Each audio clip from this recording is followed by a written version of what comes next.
실종됐다가 극적으로 구조된 조은누리양 사건, 군견인 달관이가 중요한 역할을 했다고 하죠. 그렇습니다. 달관이는 군견인데요. 군견은 수색, 무기 탐지 이런 것들 많이 하지 않습니까? 네.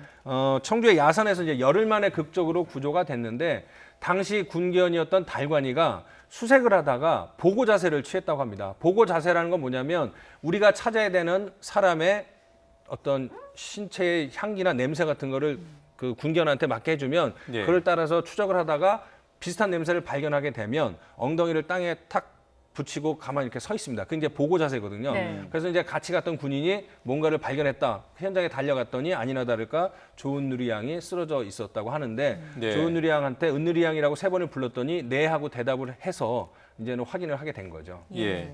지금 달관이라는 저 군견이 네. 사실 뭐 기적적인 구조 현장을 찾아낸 거잖아요. 그렇습니다. 네, 네. 열흘 만에 실종 네. 열흘 만에 네. 찾았다는 거는 그것 때문에 이제 뭐 거의 뭐 국민 영웅이에요. 네. 근데 여러 이력 중에 특이한 점이 있더군요.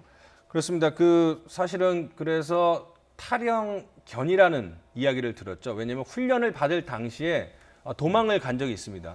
그래서 그 달관 입장에서는 그냥 도망간 건데 군 소속이기 때문에 탈영견이라고 합니다. 네. 그래서 찾았는데 보통은 그러면은 다시 훈련을 안 시킬 가능성도 큰데 네. 네. 일단은 시작 초기이기 때문에 다시 훈련을 시켰고 그 고된 훈련 과정을 통해서 군견으로 거듭났죠. 그래서 탈영견에서 군견으로 했다. 그래서 뭐 개과천선이란 말도 하고요. 뭐 여러 가지 재밌는 표현들이 많이 나오고 있더라고요. 인생 역전. 그래서 사람인 대신 개견자를 써서 견생 역전했다. 아 그래요.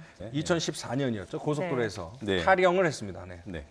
달관이가 언제까지 군견 역할을 할 수 있을까요? 이게 이제 끝나고 나면 또 어떻게 되는가? 이것도 궁금해요. 네, 뭐 좀 정리를 좀 해드려야 되는데 이 2014년에 탈영을 한다가 이제는 견생 역전을 하지 않았습니까? 예. 그래서 이제 누리꾼들은 포상을 줘야 된다. 이 부분도 좀 궁금해하실 것 같은데. 네, 무슨 포상이 네. 가능합니까?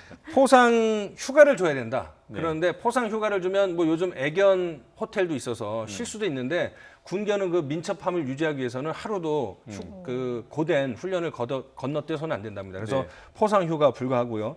소고기 특식을 주자는 의견도 있는데 항상 그 신체를 유지를 하기 때문에 특식도 줘서는 안 되고 항상 먹던 것만 먹어야 된다고 합니다. 그리고 그 이유가 네.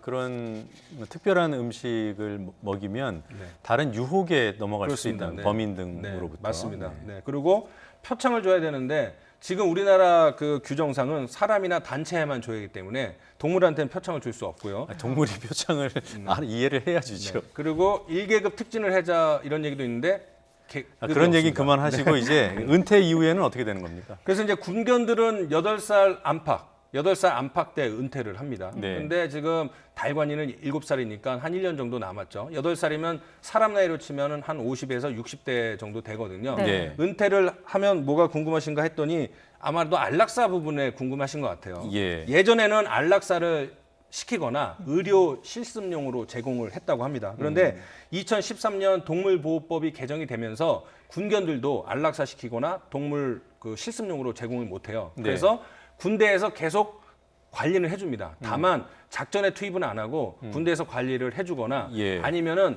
일반 가정에서 입양도 가능합니다. 아 그렇군요. 알겠습니다. 여기까지 듣겠습니다. 고맙습니다. 고맙습니다.